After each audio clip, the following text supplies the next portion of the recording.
Welcome to the Chelsea edition of Clubs in Trouble. The rules for this challenge are very simple. We can only make up to 3 signings per transfer window.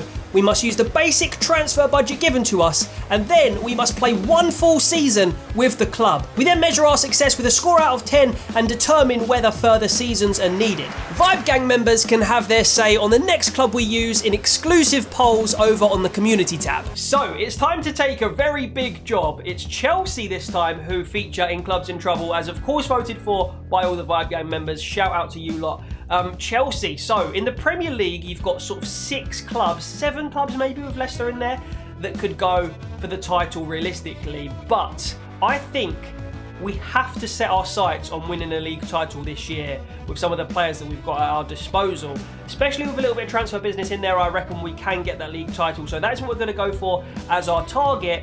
And in the Champions League, I think if we get to a semi-final, I will deem that acceptable. Of course, though, ideally we would win the Champions League. So Chelsea in real life currently sitting 9th in the Premier League. They have just appointed Tuchel. 2 days ago, Frank Lampard was sacked as of this recording session. We have a £77 million transfer budget in order to try and rescue Chelsea. Let's see if we can do it. So in the pre-season tournament, we actually didn't qualify from this group, which does not bode particularly well for me. We've been on a bit of a bad run in Clubs in Trouble in the pre-season tournaments. We started off the series very well. We pretty much won, or at least got to the final of every pre-season tournament. This time round, we literally couldn't get through this group stage, which is horrendous to say the least. Who won it in the end? It was Inter.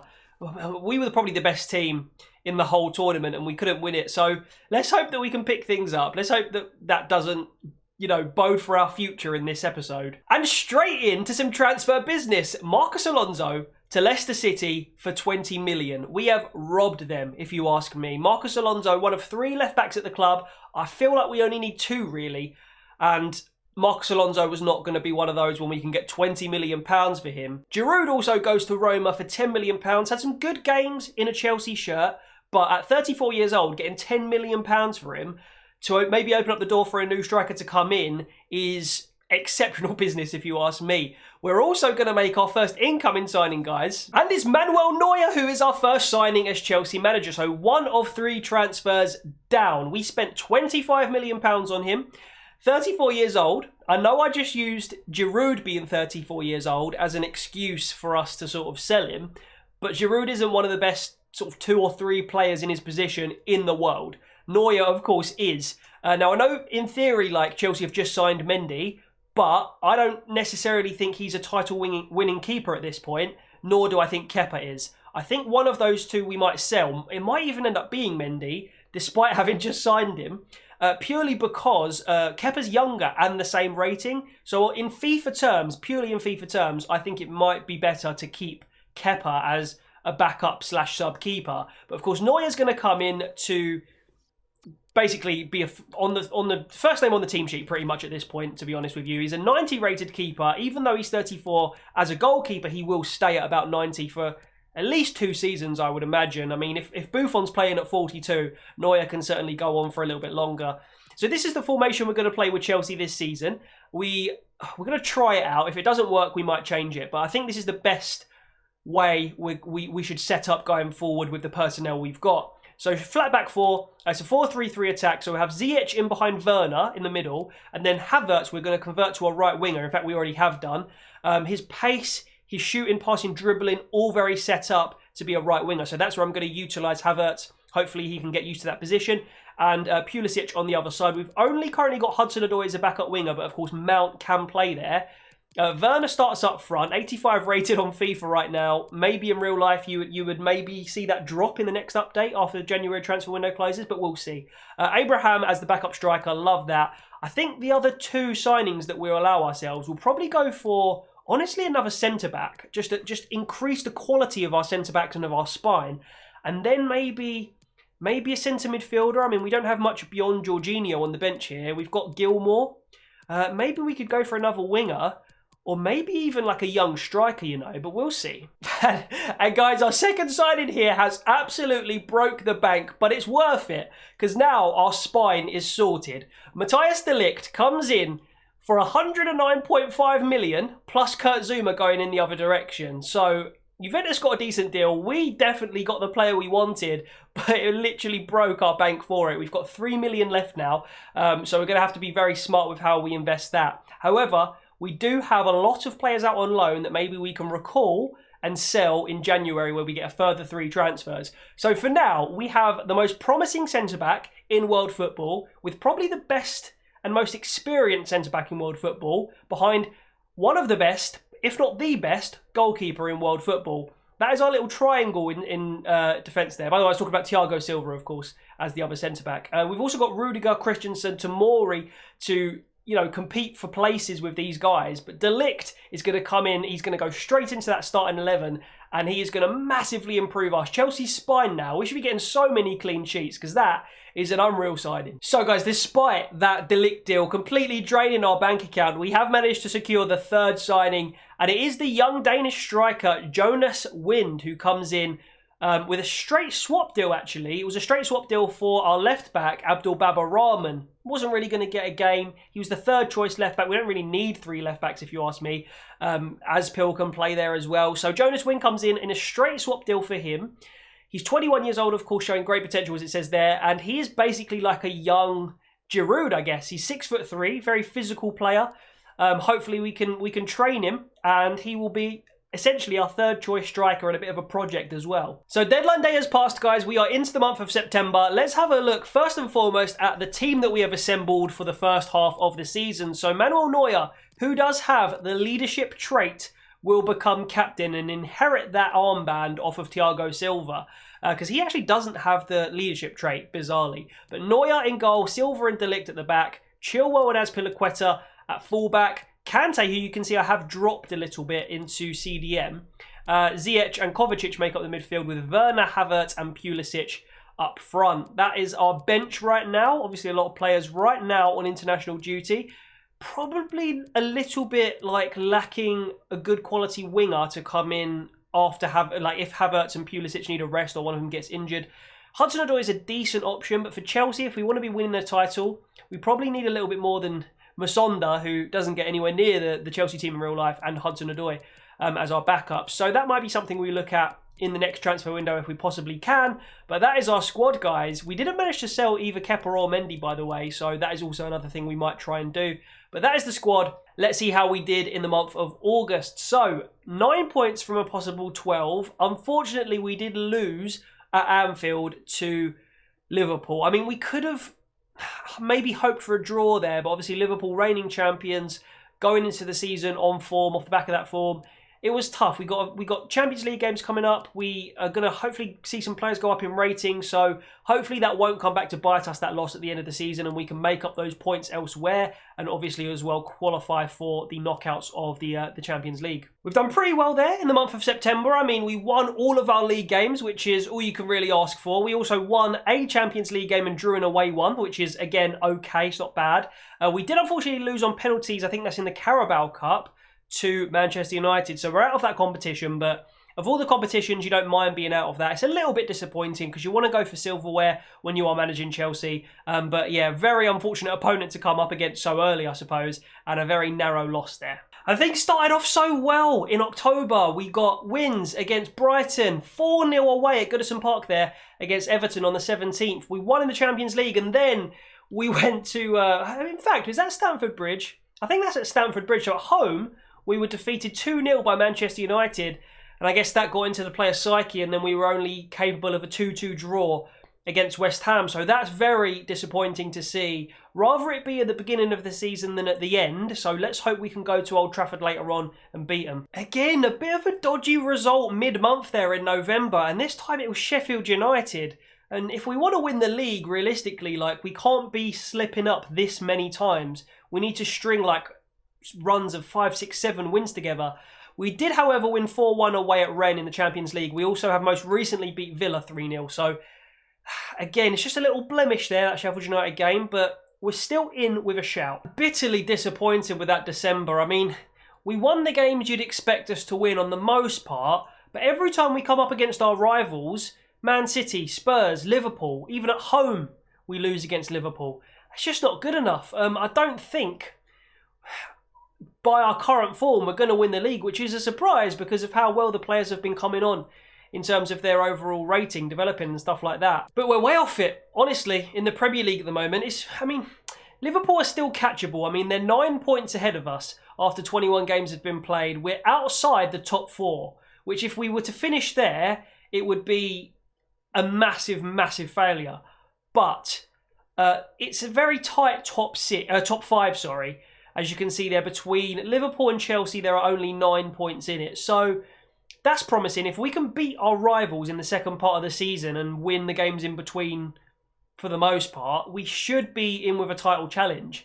But, you know, at the moment, we're just ever so slightly the worst of that top 5. On a glance, most of our players have gone up in rating, with the exception of Thiago Silva, who's gone down by 1. But look, Chilwell's come on massively. Werner, Havertz, Pulisic, they're all getting to world-class ratings now. So maybe if we pepper a few more signings in there, maybe that will have a positive effect on us for the second half of the season. Right, so we're back for day 2 of recording. Now, I've been thinking, why have Chelsea been underperforming so much in this first half of the season? And to be honest, I think it's to do a lot with N'Golo Kante. He was the only player that was on minus form in the whole squad. We played him in CM, we played him in CDM, we mucked it around a little bit, and he just hasn't been able to perform for Chelsea this season. So, with that being said, we have managed to secure Paul Pogba from Manchester United as our first January transfer window signing. What it cost was £12.5 million plus N'Golo Kante going the other way. So you might think we've maybe overpaid there, but honestly, I think Pogba, what he brings, he can finish, which we've been lacking for sure. He's also got a little bit of defensive element to his game, and then his dribbling and passing stats are just unreal as well. So hopefully it brings a little bit more attacking presence to our midfield, a little bit, maybe a few more goals from midfield as well, because Kovacic and Kante don't have enough goals in them. So I think that will end up being a very good signing for us. So there you go, our second transfer of the January transfer window. We have swapped Luis Felipe of Lazio for Fikayo Tomori. Now, Tomori looks like he's on his way out in real life, just joined AC Milan on loan. And I think it's pretty equally matched between Luis Felipe and Tomori. Both very similarly rated, similarly aged centre-backs. So, with Tomori sort of on the way out in real life, I thought Felipe not only is maybe a better player in the long haul, but also is probably quite a realistic signing to make. So he is going to be our second signing in the January transfer window. We've got 2 more exits here on deadline day. Andreas Christensen does go to Barcelona for 28.5 million. Now we've signed Luis Felipe and we've sorted out the Tomori situation. We've now got 4 solid centre-backs. So Christensen's going to go, and maybe that money, quite a good amount of money, along with this money from Kepa's sale. I mean, we've made a big loss on him overall, really, haven't we? But I think in FIFA terms, I think this was a good deal to do. Obviously, Wolves are going to take him for £30 million, so that is overall about 50 million added to our transfer budget. So what can we do with that? And we record a number of players back from loan. I mean, Chelsea had a lot of players out on loan, and we'll discuss that a little bit more in a minute. But Bakayoko is one of those players, and he has been sold for 17.5 million to Villarreal. And another big exit here, Jorginho, who pretty much peaked at an 83 rating, and you know, again, just very slow, can't really shoot or doesn't have much attacking presence. We get 45 million for him from Dortmund, which is very, very good. We're just gathering up the funds in the bank now so that we can really splash out for this last signing, hopefully. So here we go, Chelsea's final deadline day signing, and it's the big one. It doesn't get much better than this as Neymar joins Chelsea. PSG wanted 104 million for him, plus we used Charlie Musonda as a bargaining tool, who obviously plays in the same position as Neymar, although considerably less of a player, I would say, than Neymar. But Neymar joins us. 104 million is a big, big, big fee, but he is one of the world's best talents. And of course, he is going to now hopefully help us push for the title challenge. So guys, deadline day over, and this is the new squad. Significant improvements to so many areas now. This Chelsea team is looking a lot stronger, a lot stronger than the team we started the season with. So Neymar comes in to replace Pulisic on the left wing. Pulisic now on the bench. Our front three, Havertz, Werner, the 2 Germans, and then Neymar, unbelievable. Ziyech, Pogba and Kovacic in midfield. It's now got goals, that midfield, physicality, technique. You love to see it. And the back line, I rate it. I mean, Rudiger could maybe have been improved on, but in the long term, if we do another season, we do have Luis Felipe coming through, and of course Sarr, who's out on loan. But it's a very, very solid back four. I mean, De Ligt is really the one, isn't he? He's going to be the world's best centre-back, inevitably in a couple of seasons. But even right now, he's unreal. And then the bench, again, looking stronger. We've recalled a couple of players from loan. As I mentioned, Loftus-Cheek, one of those players. He makes the bench after the sale of Jorginho. Again, a couple more players you'll see. Zappacosta, Gallagher, Van Hinkel, who we're probably going to sell. Drinkwater, Barkley, Kennedy. I think that's it. Batshuayi as well, who have been recalled from loan. So overall, we've made vast improvements to this Chelsea team, and now we are ready, like I say, for the title race. And the month of January, mixed bag, really. I mean, we got some good wins. Of course, again, we couldn't beat our rivals. We lost to Spurs. We drew to Manchester United. But we did get a nice win away at Manchester City, albeit in the Cup. So it doesn't put any points on the table for us in the league. But we then bounced back with a win against Everton as well to follow that. So, again, we put some good results together, but we need to be beating our rivals if we want to mount this title challenge seriously. And I'll be honest, guys, this could be our title challenge over. I mean, I have no idea what happened. We beat Brighton. We beat Dortmund away in the Champions League. We then lose at Stamford Bridge 3-1 to Burnley. I can only imagine players were rested. I don't really know. But then we also drew away to West Brom. It's not great. The title charge might be over. I mean, I think it's still a tight table, but we got 3 months to bounce back now. We need to beat our rivals. We need to beat Manchester United, Leicester. We need to win these games. Batshuayi has been sold then to Villarreal. He will join in the next transfer window for £16.6 million. And Van Hinkel has been sold to Real Betis for £5.8 million as well. Danny Drinkwater, another casualty. He has gone to Wolfsburg for 2.6 mil. So only a handful of games in March. We lost to Manchester United in the FA Cup, which was unfortunate. But then we did go on to get maximum points out of our league games and defeat Borussia Dortmund in the home tie of the Champions League. So we are through to the quarter-finals. So that could be a little silver lining here. If we don't manage to win the league, the Champions League might be another outlet for us to have some success this season. And Thiago Silva has gone back from where he came to PSG for 10.5 million. His rating's dropping off. So to get 10.5 mil for somebody who's 36 and his rating is going down like every single month, I think that's a pretty good bit of business, to be honest. He served us well in the first half of the season, but now we're moving on to a different kind of project. And another player sale here as Izzy Brown gets his move to Wolfsburg as well. 4.4 million is the fee. We're going to get a nice chunk of money coming in again at the end of the season. If we do a second episode, it should help us. So again, another generally positive month, but a mixed bag when you consider 2 league losses in there to City and to Wolves, who are both direct rivals. I mean, we did beat Arsenal, which is great. We also won 2-0 away at the Camp Nou in Barcelona in the, I think that must be the semi-final, to be honest, of the Champions League. So again, the Champions League might be the main motive this season for us, really. I don't think, having lost this month to City and Wolves, that we'll be in the title race. But 1 more month to go, and we will play this last game against Sheffield United unless we do make it to the Champions League final, which is on the cards, in which case we will, of course, play that as our final game. So guys, we're currently simulating the final month, and as you can see, we did get a draw at home to Barcelona, which puts us in the Champions League final on the 29th of May there against Real Madrid. So that will be our final game. Let's see if we can get 3 out of 3 wins in the league. We've got Sheffield United coming up here, and hopefully we can beat them, and then we'll see where we finished in the league, and it is going to be a, come on, 2-0 win. Okay, so we got a perfect month of points in the league. Let's see then the final standings in the league. So, unfortunately, we were 10 points short of the title, so 3 wins and a draw short. I mean, we lost 10 games all season. That's horrific. Really bad form there. I think the first half of the season was really what secured that for us. Manchester City and Liverpool, the usual suspects at the top, and Wolves grabbing that 4th Champions League spot, only 2 points behind us, which is interesting. But, you know, 3rd's okay. 3rd is not a sackable offence, if you ask me. I think the second season with Chelsea would be massive for winning the league. But, of course, if we win the Champions League final here, there is a massive silver lining in that. So let's get right into that. And one final sale before the end of the season. Zappacosta leaves to Athletic Club for 14.5 million. Here we go then. It's Real Madrid in the Champions League final. This is the team we're going to field. We've got a very solid lineup, extremely solid bench as well. Let's see if we can get the trophy. So we have made it to the Champions League final. Let's find out how Real Madrid are going to line up. I mean, it's a big, big night. This is the first time I've ever done a recorded episode of Clubs in Trouble where we featured in the Champions League final.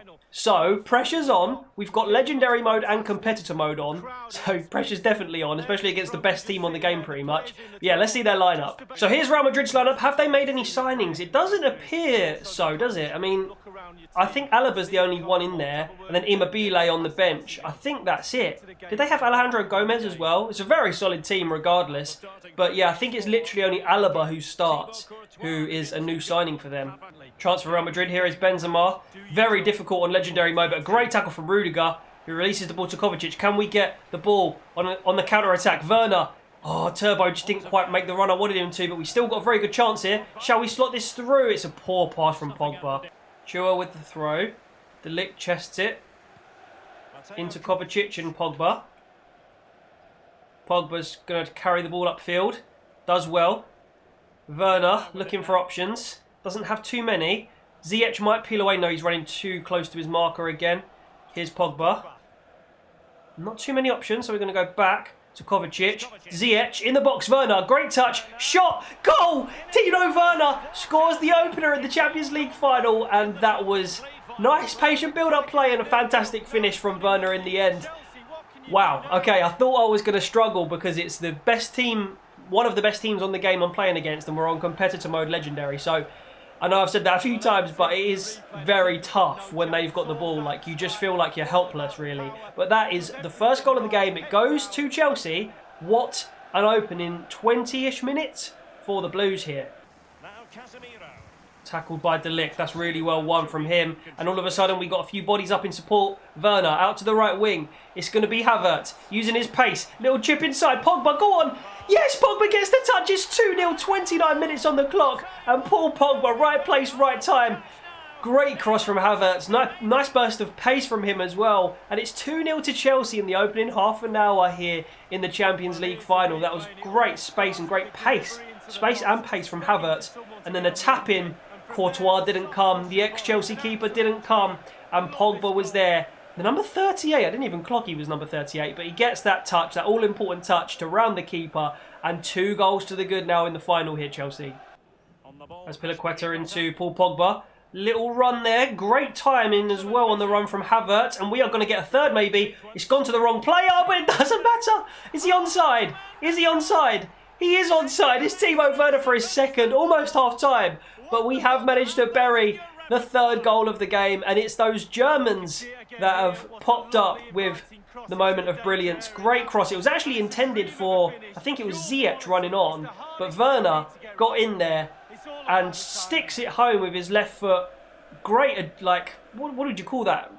Just like agility, I guess. The way he put his, it was acrobatic. That's what I'll say.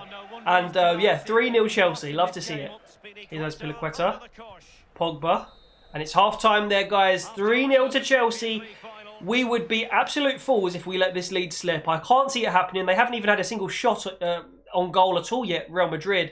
So we are really whitewashing them at the moment, dominating the game. Pogba's been magnificent. Down the right-hand side as well, Havertz and Azpilicueta have been linking up really nicely. We haven't really even needed to use players like Neymar. So all to play for in the second half. Well, I say all to play for, not really. I mean, we need to defend for our lives and make sure we don't concede 4 goals, and then even 3 goals, and then we win. Werner linking up with Ziyech. Great run. Oh my God, this has got to be a fourth. Chilwell into the path of... Oh, it's a great save by Courtois. I think that was Werner on for his hat-trick there, and he just couldn't steer it past the keeper. Chilwell, great challenge. Into Ziyech, who flicks up. Look how open they are. Werner, I think that might be offside. It's not. It's not. It's Neymar. That was such a bad touch from Neymar. We should be 4 or 5 up here, honestly. Here's Casemiro. Quite far forward where you'd expect Casemiro to be. Benzema and Casemiro linking up. Oh, poked past Rudiger. Benzema doing well here to keep the ball, but they're just going out wide. And we'll have them here all day, although I think we've committed a foul. Ødegaard in the box. Tried all sorts of tricks here. He's tried another one. And the third one doesn't come off. He's taking the piss there. He's taking the piss. They're trying to press us. But look how many men that leaves us forward. And we've got so many choices. We're going to go with Pogba. Can Pogba get his second of the game? Yes, he can. 4-0. They were all up the field, and Chelsea had a 4 or 5 on 1, I think. Literally ridiculous to do in the Champions League final. I mean, you've got to go for it as Madrid, but they were wide open, and it's going to get embarrassing from Madrid now if they carry on this type of tactical play. But Pogba with his second of the game. Great finish from the lad as well. 4-0. We're going to make a couple of subs as well after that goal. We're going to take off Neymar, who's had a quiet game. Bring on Pulisic. We're going to also bring on Mason Mount for Ziyech. Immobile on the ball now. Can they get consolation goal? It's Eden Hazard. And, oh, just wide of the post. I don't know if we got a touch or if they got a touch, but it's actually going to be a corner, so it must have been well defended, actually, by one of the Chelsea men. I'm not sure who. Maybe Chilwell. And headed out. They're looking for a consolation goal quite intensely here, Real Madrid. It won't matter, but the scoreline looks nice at 4-0, doesn't it? So can we keep the clean sheet? We'll soon find out. Militao, Immobile. They're trying it. They're in the box, and it's De Ligt with the tackle, and that epitomises, well, I suppose our good transfer business this season. We're going to maybe have a chance to... No, we're not. It's the final whistle. It's blown, and it's Chelsea 4, Real Madrid 0. What a performance in the final when it mattered here for Chelsea to rescue some pride. Considering the players we bought in this Clubs in Trouble episode, we had to bring some sort of silverware home. Wasn't to be the league, wasn't to be the FA Cup or the Carabao Cup. But it is the most prestigious, you would say, of the 4 trophies, the Champions League, that does come back to London. And look at the jubilation of the Chelsea players. So here we go. It's time for our first signing of the episode. Manuel Neuer with that captain's armband to lift the trophy. And the Champions League is coming back to London. Azpilicueta next to him, which is perfect because he's been such a servant, great servant to Chelsea as well. Brilliant player. And Manuel Neuer lifting the trophy there as Chelsea victorious in Europe once again. Unbelievable performances there from Pogba and Werner, who both grabbed 2 goals. Assists came from Ziyech, Kovacic and 2 from Havertz. Brilliant display from everybody. Cannot fault a single performer out there. So Diogo Jota was top scorer in the league for Liverpool with 20 goals there. Second, though, was Timo Werner, who got 19. And then we have Havertz on there as well. I think that will be it for Chelsea. So just those 2. On the assist chart, we had Ziyech second, just behind De Bruyne. So very closely contested between them and, of course, Silva, Bernardo Silva of Manchester City. Kovacic on there as well. And also Havertz sneaking on the list down the line as well. Clean sheets wise, we did get the most. So Neuer got 18, which was brilliant. He played all the games in the league. And he had, fantastic display in his first season in Chelsea Blue. So 18 clean sheets, unreal from him. What a signing he was. So the 2 Germans were really the stars of Chelsea. 29 goals for Werner, 16 for Havertz, 13 for Ziyech, 11 for Neymar, 6 in the league in only 12 appearances. So he played pretty well, although his average rating isn't brilliant. Pulisic and Pogba with a few goals, and then you can see other contributors as we go down the list. If we move on, Conor Gallagher as well with a goal. That might have been for West Brom, though. If we move on to assists, then, we can see that the top assister was Ziyech. Havertz as well on equal, but in the league, it was Ziyech by far. Kovacic, also with a very significant 9. Chilwell, very good with 6. Werner, and then you can see the rest of these guys' contributions to assists. We'll just do this by appearances then, so you guys can see exactly who contributed any point in the season. In the Champions League, Griezmann was top scorer, Werner second, again with 9, Neymar with 5, so he showed up in the big European games as you'd expect of Neymar, and that's it. Oh, actually, no, sorry, Pogba with 3 as well at the bottom there. And then assist-wise, Havertz did get the most assists in the Champions League with 7. We also had Werner on there as well. And we had Kovacic and Ziyech sneak on with 2 each as well. Clean sheets as well. Neuer comes out on top, even in the Champions League with 8. 2 above second place Szczesny and Oblak, so fantastic. So I think it's fair to say that my verdict has been vastly changed by the fact that we won the Champions League. Finishing 3rd in the league, not good enough. I mean, we already inherited a squad that had made lots and lots of signings like Werner, Havertz, etc. And then on top of that, we made pretty much some of the best signings you can make on the game. De Ligt, Neymar, etc. So the fact that we didn't win the league title has to bring the rating down a little bit, but ultimately, I think in the transfer market we did fantastically well, but I think on the pitch in the league we just fell short, and so, with the Champions League considered, I am going to give it a 6 out of 10. Now, if we hadn't have won the Champions League, I mean, it would have been like literally a 2 or a 3.